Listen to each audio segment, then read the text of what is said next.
This is Saturday Morning Mysteries. And we're your hosts, Alexis and Grace. Hello, everyone, and welcome back for yet another Saturday Morning Mysteries, where we are your hosts. I'm Alexis. I'm Grace.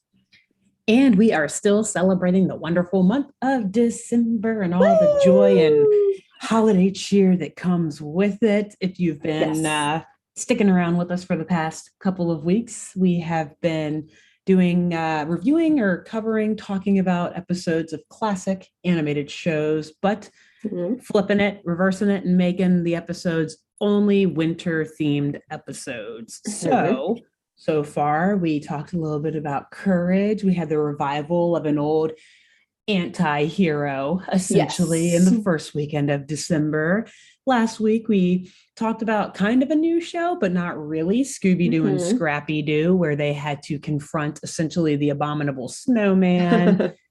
And today, Grace is back up on deck with week 3, episode 3 of our Christmas holiday, winter holiday arc. Yes. So take it on away for us. Thank you. So first, I'm going to tell you about how I came to today's episode choice and why I picked it. Because it's a show that actually usually doesn't fit into our crime show category. Kind of similar to how in our Halloween arc you did Hey Arnold, you happen to have an episode in a series that was relevant. So first I obviously just Wikipedia'd Christmas cartoon episodes, and actually it was the very first show and very first episode listed, and I didn't think too much about it because the name of the episode sounded interesting. And because though the show came out in 1997, I'd actually never seen the show, but it was a show that was like a spin-off of a movie. Yes. And I knew that I would do it as soon as I realized that this movie had a spin-off show, because, I hadn't seen the show, I'd seen the movie. And when I say I had seen the movie, what I really mean is this movie during my childhood was my entire fucking life. Oh, shit. Because the movie that the show was a spinoff of was 101 Dalmatians. Oh, wow. Which they turned into a TV show in the late 90s. And I'm sure there's been other iterations. Probably, but wow. Whoa. Okay. Yes. Boom. Left field. I'm surprised. Bam. Smacked with another Smacked me in the face. Yes. Oh my God. So, my other eye. My face. Yes. So yes, in the late 90s, there was an animated spin-off show of 101 Dalmatians of the same name, which is why it was listed first, because it was just 101 on this list. Yeah, it's alphabetical order by TV show.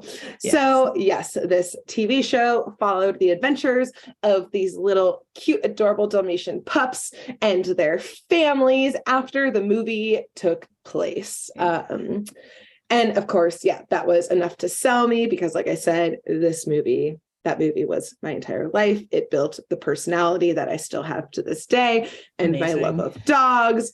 Yes. Et cetera, et cetera. I won't get into it, but that explains everything about me as a human being, as an adult, and my deep love of dogs. So awesome. Yes. But like I said, this usually is not a crime show.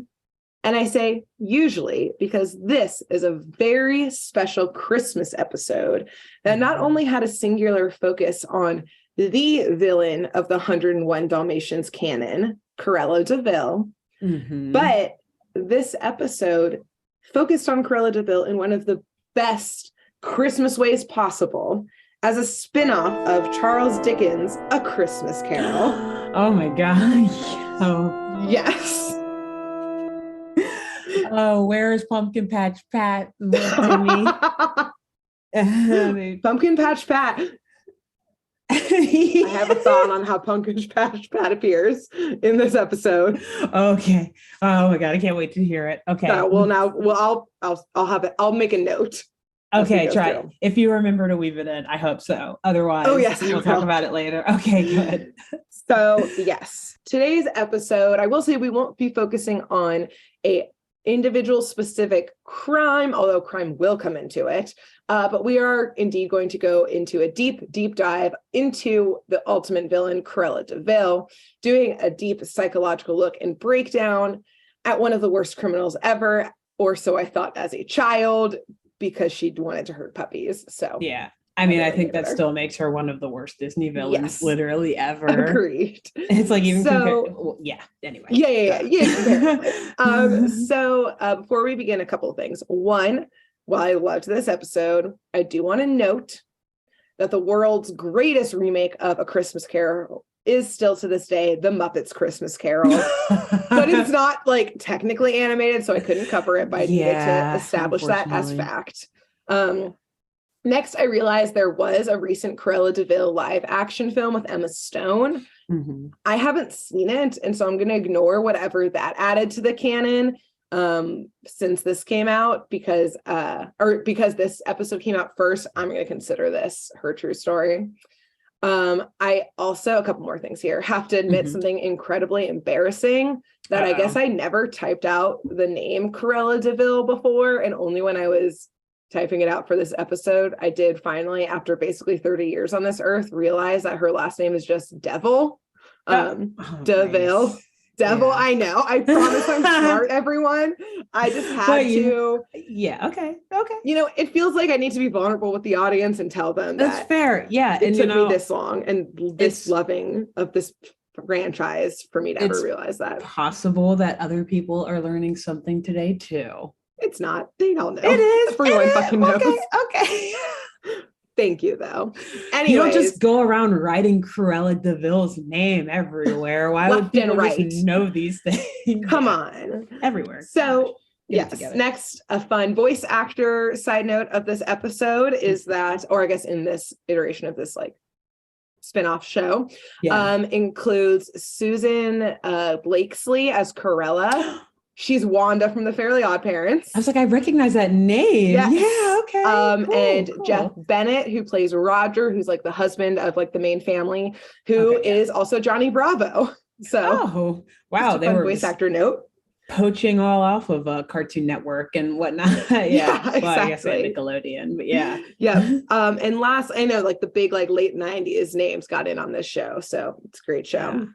Lastly, there are a number of crimes that take place in the background of this episode.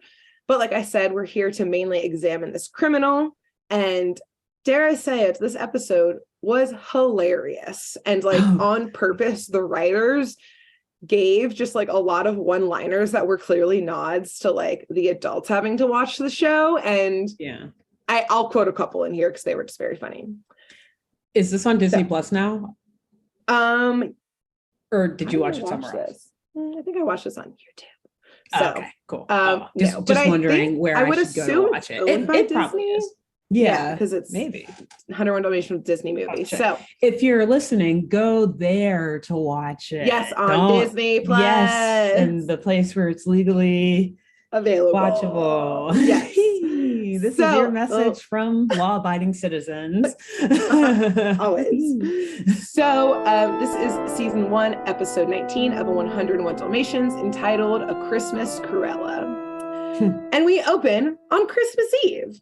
Okay. But instead of doing the last minute wrapping or making cookies for Santa, Anita, who is like the wife / main, like is like the mom, main human of 101 Dalmatians, one of the main humans, is still at work.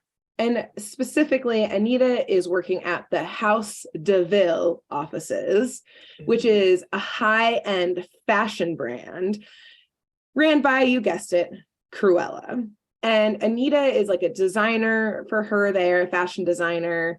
And we see in like the offices of House de Vil, that one, like everyone is still at work. No one is home for the holidays. And we see that there is a Christmas tree in the lobby. So there is some like acknowledgement that it's Christmas and Christmas spirit. Cruella's henchmen, Horace and Jasper, are decorating the tree. And I also only mention this because it's like a very like modern metal and like chromatic tree that's like flipped upside down. And my only thought, and this is the only reason I really and I guess it comes up soon in the plot, but My only thought was like, this is a very Melania style Christmas tree. Yeah. Like spray painting all the flowers black and like, yeah. Putting a tree upside down. Yeah. I just had to mention it.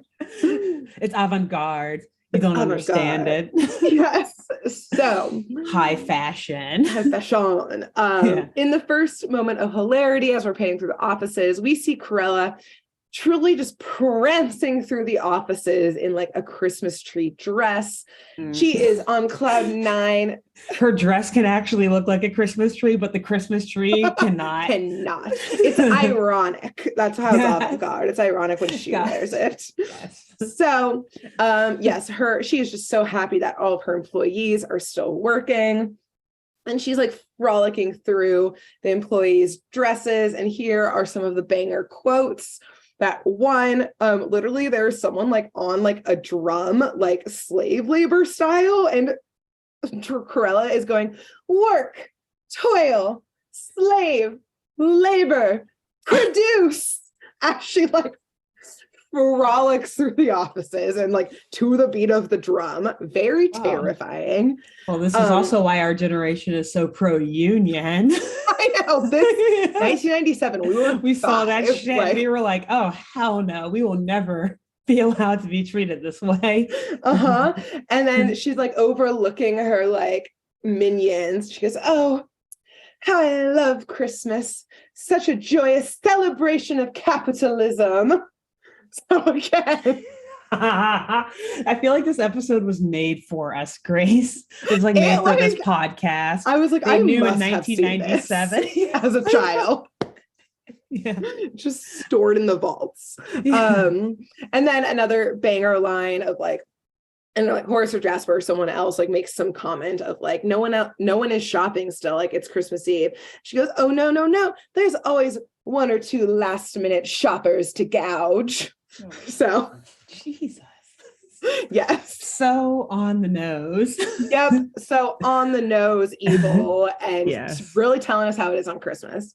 So eventually she makes it to Anita's office with some further orders. But right as she does, Roger, who's Anita's husband, Anita and Roger, the owners of Pongo and Perdita, who are like the main dogs, which I did have life-size stuffed animals of them as a child. It's fine. God, life-size of Pongo and Perdita. Yes, not of the humans. I mean, life-size Dalmatians, that would be hilarious. First off, if they were also like pillows or stuffed animals too. They were stuffed animals, But I mean, Dalmatians are huge. So even having like it's like you're a little kid and it's still like over your head. They were.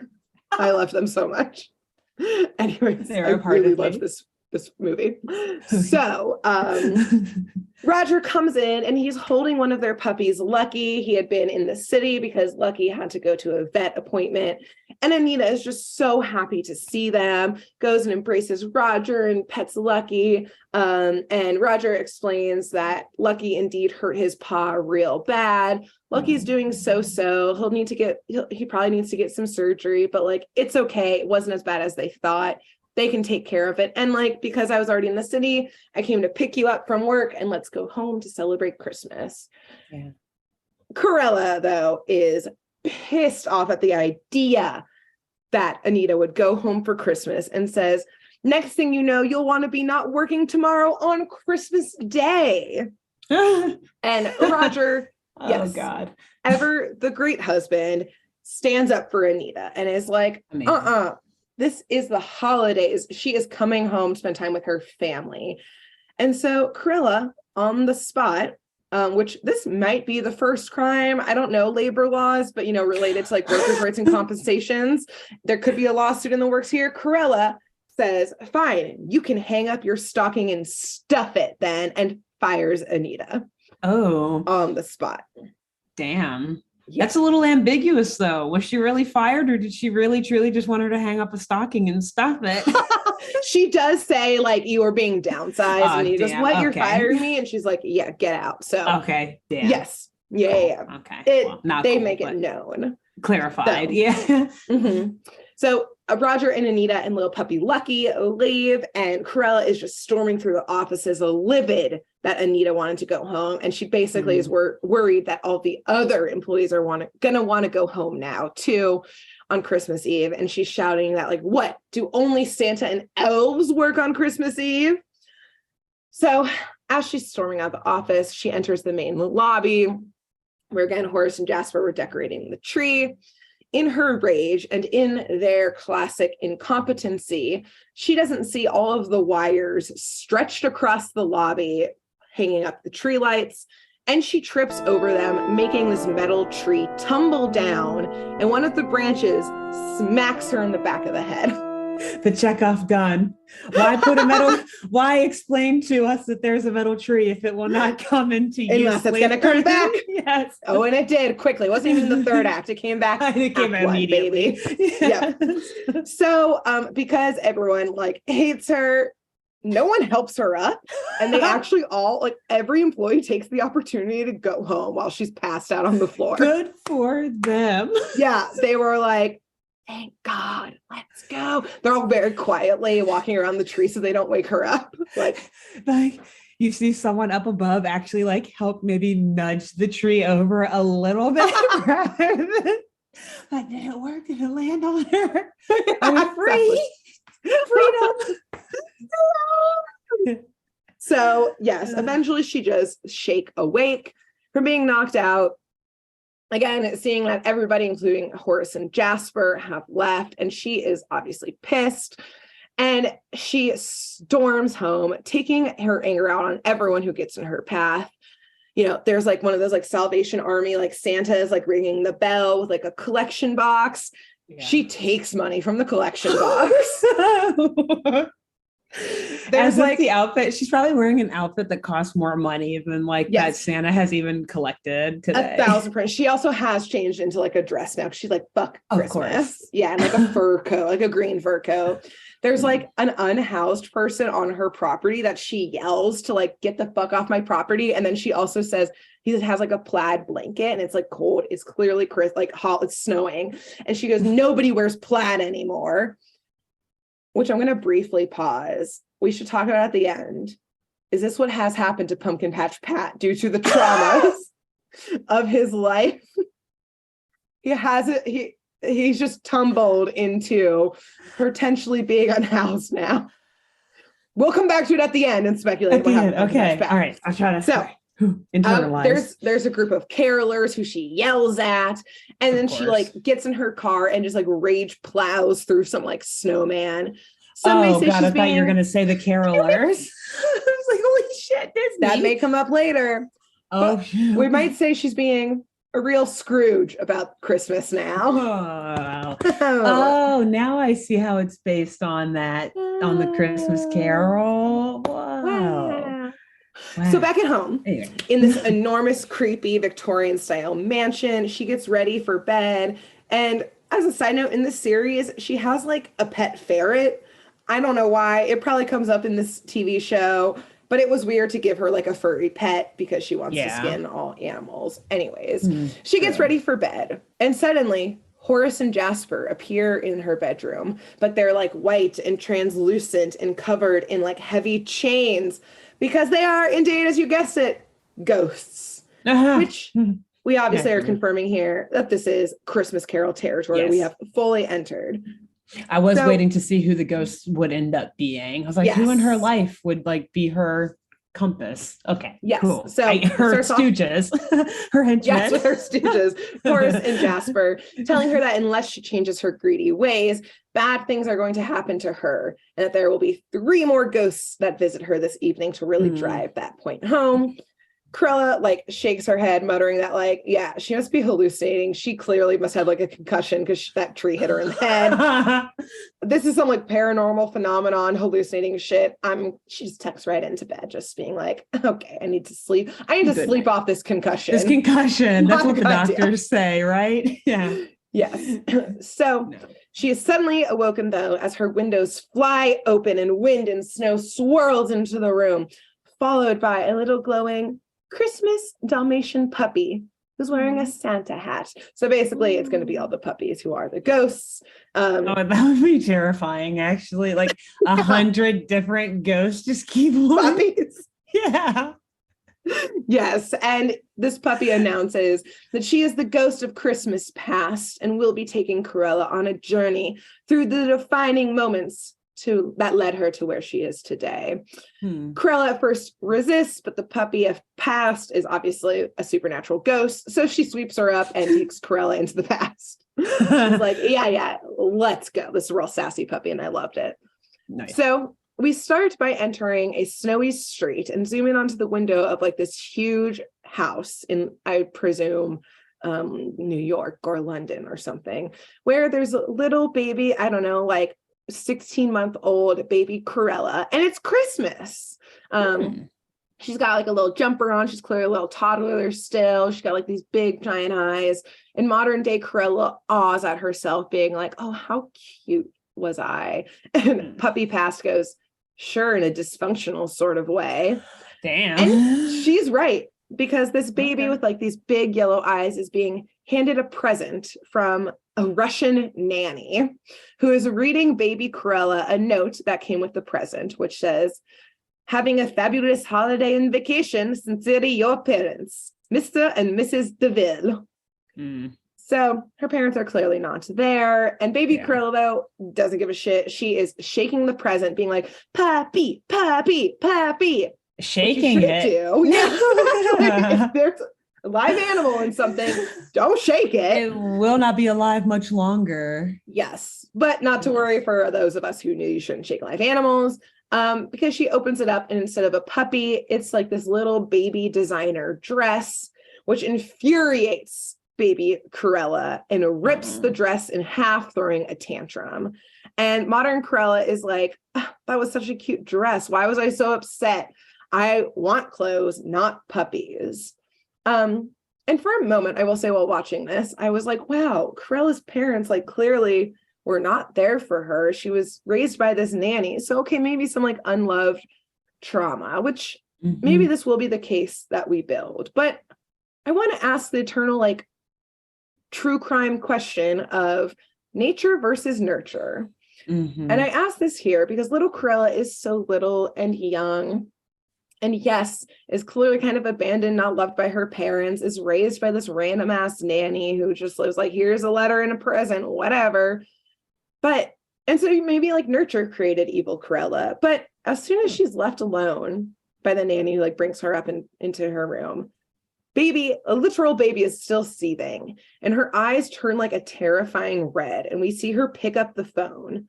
And in the next scene, we see the nanny being carted away in a box as she's like yelling to be like let out. And little Cruella is just in the window laughing, saying next time she better get a puppy with spots. So like, did she get carted away by like immigration services? Yeah, by like but in a the box? mafia? She gets this nanny removed. Removed is all we have. Yes. This is the only way we can describe this. When you say a box, like a cardboard box. A cardboard and the nanny, box. like you hear the nanny yelling, like, this is cruel and unusual punishment. Like trying to bang to get out. Oh, and it's shit. like, yeah, man, she fucking called ice on her ass. Immigrations and customs enforcement was there with the quickness. Like, so border, you say, let us take her. Pretty dark. So again, nature versus nurture. Again, another crime that was definitely committed in front of our eyes by this 16-month-old baby. Yeah, some people just are born with evil in their hearts. No matter how much nurturing or nature gets in the way. Sometimes you just be evil. It just happens. So watching this has no impact on modern day Cruella. So puppy past brings her about 10 years further to another Christmas. And this time a British nanny is handing preteen Cruella a gift. The parents learn. They're like, okay, no more foreign nannies.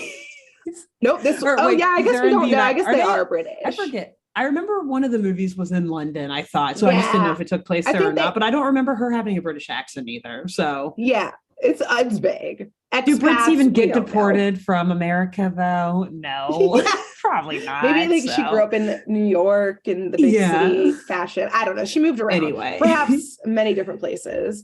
Yeah. Anyways, this British nanny's postcard says, "Dear occupant, having a wowie time in Maui. Merry Christmas from your primary care providers." So getting more and more cold.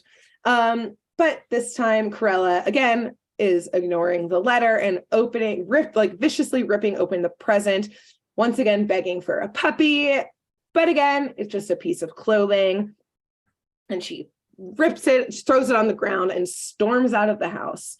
But right as she does, she sees all of the neighborhood kids are out playing in the snow, making snowmans, playing with puppies. And one legitimately says, "Wow, I'm so glad we all got puppies for Christmas." Burn. And he didn't even know it. So they would regret joyously celebrating that, because Cruella obviously sees this and her face grows dark, and in like a smile that's like the Grinch's smile, we see her like run into the garage, and seconds later she rips out of the garage in like a motor scooter and plows into the group of kids and puppies and snowmen, sending them scattering, knocking down all the snowmen. So you were asking earlier, plowing into the carolers. Yes. She's like, been there, done that. And puppies. So maybe another crime, attempted murder. She's like building quite a rap sheet from a young age. Yes. So also you said she's about like 10 or so here. This is 10 years after the first flashback. I mean, this is definitely preteen. She's probably like 12 or 13. Okay. But yes. Okay. Got it. But she's like no longer a toddler. She's cool. She's like a gangly, awkward teen at this point. She has more of a conscience, I guess, is what I'm getting at. Yes. And she's just as, if not even more evil. Yes, it was very deliberate. She didn't like run and scream at them. She went back inside, got the keys for the little moped. This was premeditated assault. Attempted murder, perhaps even. Premeditated attempted murder. Exactly. So modern Cruella feels bad for herself at this point, being like, it was such a hard Christmas. Instead of feeling bad for the kids and puppies she has tried to murder and probably traumatized. Yeah. And Puppy Past is like yelling at her about this, being like, what about everyone else you just tried to kill? To which Cruella says, but you're my therapist. You're supposed to feel my pain. Which I thought was very funny. Ma'am, I am a ghost dog. I know, ma'am, I am a puppy. Right. So Puppy Past gives it one more try and is like, you kind of learn how to care about other people. Let's give this one a try. So this time Cruella is like maybe like 16 or 17. It's only a couple of years later. And she's walking back home. It's yet again Christmas. She's passing every house, seeing, of course, everyone's homes are filled with loving families and Christmas trees and warm meals and dogs and all of that. She's getting angrier and angrier as she's walking. And as she gets to the front doorstep of her house, she sees not only two figures in the windows, but she hears a puppy bark. And so she starts crying because she realizes finally, like, her parents are actually home for Christmas and there's a puppy inside waiting for her. And so she busts in the door in tears of happiness. It's been basically literally her whole life without her parents there for Christmas. She finally gets the puppy, but she's met with the French nanny and two cardboard cutouts of her parents that her parents set, and a Dalmatian toy that the French nanny hands her as she pulls a voice recording that's attached to the cardboard cutouts of her parents that are basically saying, like, we're having a great time on the Dalmatian coast. Like, here's the puppy, we got you, to represent that we're on the Dalmatian coast. Yeah. And they call Cruella, they don't even call her by her name. They call her their tax exemption. Holy jeez, it gets worse and worse every time. Every year. Yes. Oh my God. So this fake out is the final straw for past Cruella, who just starts screaming and like pulling her hair. She takes the puppy toy and the cardboard cutouts and throws them into the fireplace, which immediately erupts with bigger flames. We do see her evilly like turn to the maid and start laughing, And we see the maid run out. Then it like goes back to modern day Cruella, but like it's unclear if she tried to murder the maid and like burn the house down and throw the maid into the fire. It sounds I'm like gonna it. assume yes. Yeah. I'm gonna assume a strong yes that was another, again, arson, successful arson probably, and attempted murder. If not, maybe actual murder. Yes, because they're really rich. They may had good lawyers to be like it was just a house fire, and Cruella is lucky to be alive. She just escaped. It was horrible. The parents weren't even there. Yes, I think she got out of this charge essentially. Yeah. So Cruella is tearing up at watching this, and Puppy Past is like, we've made a breakthrough. And Cruella's like, it's from all the smoke. And Puppy Past is like, all right, well, your hour's up. I'm done with this shit. And Cruella's like, excuse me, it's only been 50 minutes. But Puppy Past is over it. And Cruella, we see back in bed, tossing and turning when suddenly laughter fills her bedroom.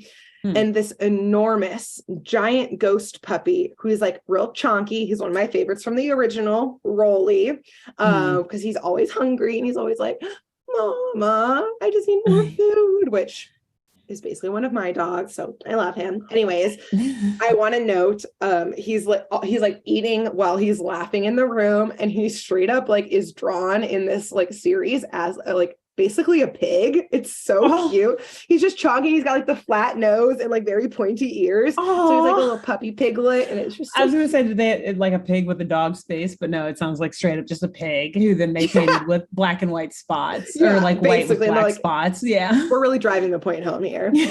Anyways, so he is the puppy ghost of Christmas Present, and we'll be taking her to the shadows of this year. And Cruella's impatient. She's like, all right, let's get on with it. So Puppy Present takes her to the cute little ranch of Roger and Anita and the nanny, and where all the Dalmatians live. And Cruella's like, why am I going to these peasants' house? I don't care.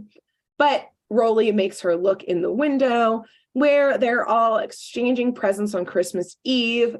But every present, as they hand them to each other, is noted that it has to be returned because now they don't have income because Anita's been fired. So, one by one, they're opening a present being like, I appreciate the thought. I'm so glad you kept the receipt. Of course, we'll return these because we have 101 mouths to feed. Also, it's a slight on Roger because he's like an artist. He's like a musician. And they're clearly being like, you don't make any money here. Yeah. Clearly the woman is the bread earner in this family. Oh, Roger, your music, that's so cute. But buddy, we got bills to pay and mouths to feed. Yeah. So again, it's a very loving, though. They're all very understanding of just like, this isn't your fault, Anita. Like, of course, like we'll do anything to keep this family together. We'll return all these presents. They're clearly like very heartbroken. Even the puppies, like, we're going to get treats and no longer can. And then these writers do something that was entirely uncalled for, because we pan over to the last gift. That would have been a little brace for Lucky, who we see whimpering and holding his little hurt paw because he can't put any pressure on it. Aww. And we learn that not only would this be a cast for his hurt paw, but now they can't afford the surgery. Baby puppy. And he's just like, and I almost fucking cried. It was not okay with me. What the fuck, Disney? You're making this too much like A Christmas Carol. It's fine when it happens to Tiny Tim. No one gives a fuck. But a puppy? Come on. It was uncalled for. I was upset. I cuddled my dogs a little closer and was like, good. Your surgery, your dogs have no idea what's going on, but they're like, I love this. Whatever is making mom so sad and emotional, keep it coming. Yeah, let's keep the cuts going. And to this, Cruella is like, why is he limping? A little dramatic, don't you think? And Rolly is like, shame, shame, shame. Okay, Cersei. Yeah, it's very funny.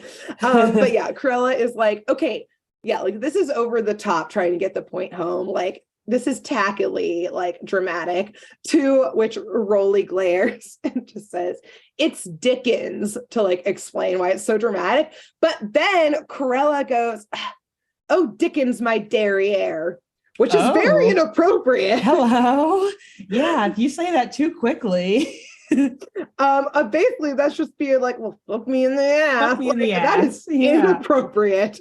Yeah. Writers of this show. But funny, all like nonetheless. Exactly. Again, like to the parents watching and like adults watching, a lot of bangers in this episode. So Cruella, of course, is not shaken by this at all, which just pisses Rolly off even more, just being like, can you just not care about yourself for 1 second here? Like, do you not see like their Christmas is ruined? This puppy can't get surgery. Like, what is wrong with you? And Cruella is just like, but they aren't me. So why should I care? Like, I don't understand what point you're trying to prove here. Horrible person. Yep. So Puppy Present just like shakes his head and is just like, fuck this shit. All right. Passing her off to the third ghost here. So again, we join Cruella in her bedroom, and this time she's being jolted awake by a bolt of lightning.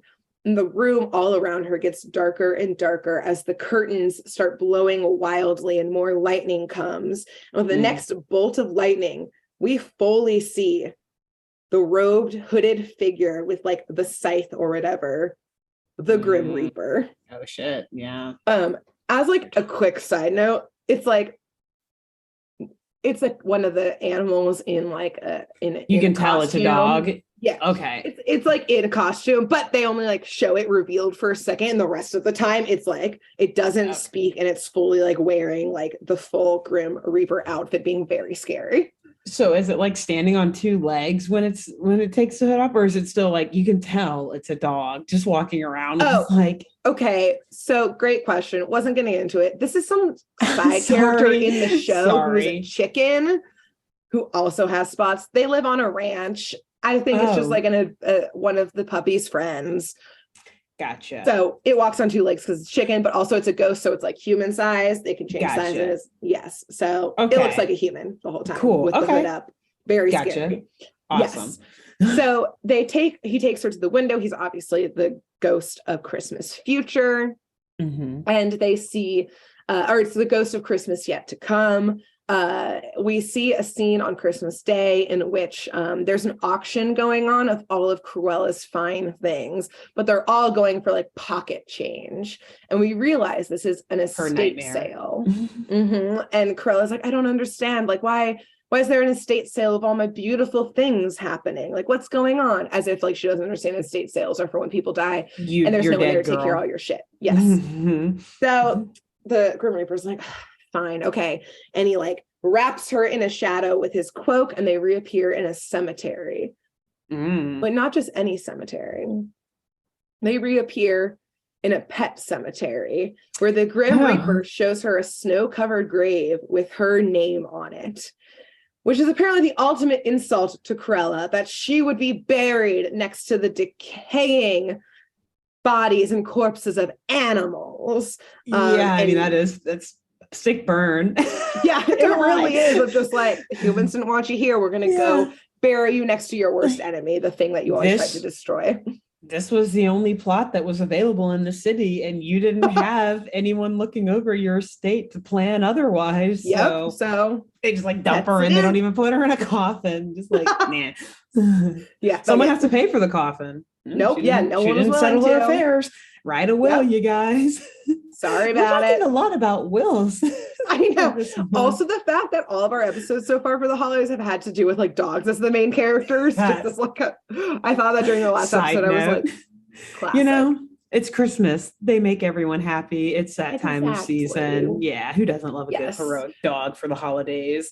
Exactly. So, again, she's like very upset by this. And like, this is finally when it clicks that like, if she doesn't change her ways, she indeed will end up, quote, surrounded by decaying animal carcasses, unquote, and promises to change, but starts to freak out, realizing like to the Grim Reaper, like, oh God, is it too late? It's probably too late. Like, I can't make Christmas better. Like I've already set my fate in stone. Yeah. And then she suddenly wakes up on the lobby floor under the metal Christmas tree. They just left me here. She is like, yes, I'm just alone here. And it was all a concussion dream, she realizes. Good/horrible. Yeah, exactly. Your and future state of mind. Yes, exactly. But it did its job. It's Christmas morning. She realized she was fucking conked out all night. And so she only has one day to get everyone presents and to give, and turn her ways around. But everything is closed on fucking Christmas.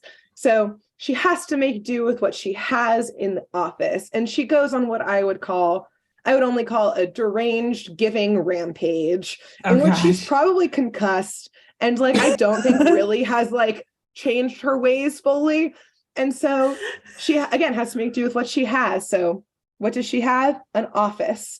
So she starts by leaning out an office window in this high rise where there are ice skaters below and starts yelling, "Merry Christmas," as she pushes photocopy machines out the windows onto the people below.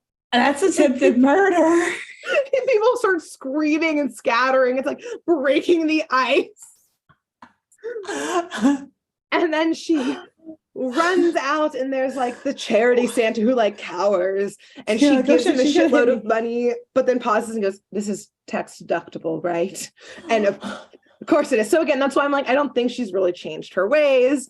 And then she finds the unhoused Pumpkin Patch Pat and she gives him her fur coat, which is actually like, I guess one of the only good things that she does in this giving spree. Plot twist. PETA comes up as soon as she leaves and throws paint on him. Exactly. Actually, or like full twist, someone had a camcorder there, like PETA had a camcorder to catch Cruella in a fur coat. He's actually an activist for PETA. Yeah. This whole time it was a setup and he is like, "I knew it." And I knew this was real fur. Exactly. So they caught her in this crime. Yes. So Pumpkin Patch Pat is doing fine. Nice. She goes an undercover agent. Yeah, exactly. She goes to the carolers and throws them off by singing her own horribly offbeat and out of tune Christmas songs. And when they all like just stop and stare at her, she's like, "You critics," and then goes to the next thing. She gets into the car, still smashes into snowmen that children have built. Oh my gosh, it's a concussion. She can't see straight. She's not doing well. Does she make a full into a good person recovery? I argue no. She goes to Roger and Anita in the Dalmatians house and busts into the farmhouse where the whole family is like, again, very like sadly gathered, but like enjoying love and company, all like Whoville style from the like Grinch. Poor people tend to do. Like poor people with no presents. They're obviously shocked and terrified to see her. Like they're probably like stumbling in. Like, well, not only does she burst open, she looks crazy deranged, and she has a bag like over her shoulder, like Santa, which is probably they're like, "What is in that bag?" She's come to steal the Dalmatians again. That's I legit think what they first thought. Like the puppies all cower. And from this bag, she starts pulling out random ass office supplies and giving them to people, like staplers, tape, pencils, like file folders. To Anita especially, she gives like, like a little like nameplate on a desk. Yeah. She hands her one that says Susan, and so Anita's like, thank you. And Cruella goes, "Oh, I must have grabbed the wrong one, but it's okay. I'm firing Susan tomorrow. Oh, and you're rehired. You can have Susan's desk." So keep the name tag anyway. Yeah. And Anita's like, "Thank you. I'm sorry, we don't have any presents for you because you came over unannounced." Yeah, and it's Christmas Day and you fired me. Yes, why would you even be in my home ever? And Cruella is like, "Oh no, this is what I've always wanted. A Christmas with puppies." And she like gets down on the ground at all of the puppies because this is probably fucking terrifying. Because from like, let's switch POV to the dogs. Yeah. This deranged concussed lady who has tried to skin and murder them is now running at them, grabbing at them. So they all are like, And they can probably sense that their owners are on edge too. So they're like taking in Anita and Roger's anxiety as well. Like, oh yeah, what the fuck is going on? Oh God. And so she grabs one of the puppies to just give it a hug. And the show ends hilariously because Roger is like, no, not that one. That's Wizard. And like the name depicts, he just pees all over her and the episode ends. With the Christmas spirit only somewhat filling the semi-still evil lady. And that's it. Sorry, I like steamrolled through it. This was like a long thing that I wrote. And so I was like, we can't stop. This one's like 7 pages. We got to get through this. Amazing. Well done. Great job. One, because I don't know if I knew that 101 Dalmatians had a show. If I did know this, then I just never watched it. And even if I did watch it, I had no recollection of a Christmas Carol episode. So yes. Amazing. Exactly. I feel like also it's almost impossible. I'm glad that you added a Christmas Carol one in there because it's like almost impossible to talk about Christmas stuff or holiday stuff without bringing up that classic tale. So yes, excellent. Well done. Thank you. I wonder now. I want to watch the live action one that came out recently with Emma Stone. I'm like, maybe they tied some of those childhood flashbacks in. Yeah. Who knows? They might have. I mean, they try to make, I think the whole point of like all of Disney's like live action villain movies is to like make them more sympathetic, which also is like more complex and like problematic maybe, but to be like, but it's okay that they turned to this path of terror. Like, they were sad. Yeah. I don't know. Yeah. I haven't seen in really probably any of them. Whatever. Anyways. Yeah. There you have it. It was a great fun episode. It was a lot of commentary on capitalism, which was incredible, frankly.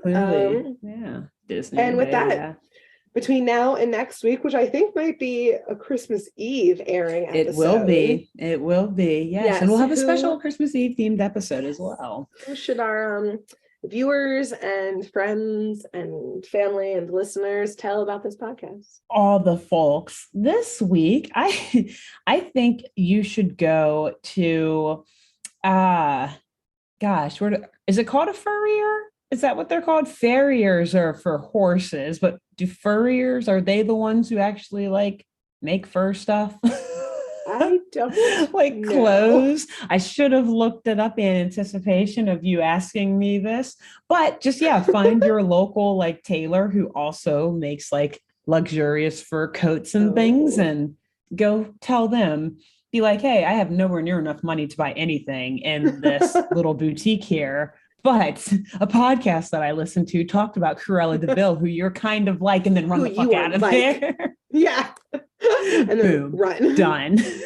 Nice. I think after that, you should tell, whatever charity Santa you run into.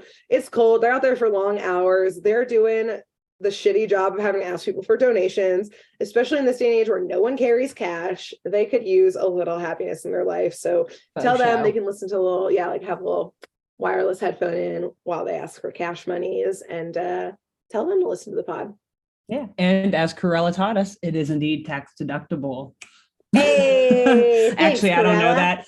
That's We're joking. So I'm not actually sure. We're not your tax accountants, lawyers, or advisors. Anyway, until never next time. Liable for anything. Yep. Until next time. Bye. Bye. Thanks for tuning in to Saturday Morning Mysteries. If you enjoyed this episode, please share, rate, review, leave us a like, and drop a comment. We post episodes every Saturday and bonus tune tangents whenever we feel like it. So please subscribe so you don't miss the shenanigans. And if you want to follow us on YouTube, click the bell under the YouTube subscribe button to receive notifications when new videos are posted. And if you want to subscribe to the podcast, we have no idea what you're listening to us on. So just hit the big subscribe button on whatever app you're using. We believe in you. Give us a follow on Twitter and Instagram at SatmornMist, all the abreves, and let us know if you have any episode or show requests by emailing SaturdayMorningMysteries@gmail.com. Thanks to Jenna Kendall for the logo design and to Ava Sakiki for the music used during this week's episode. See y'all groovy kids next week on Saturday Morning Mysteries.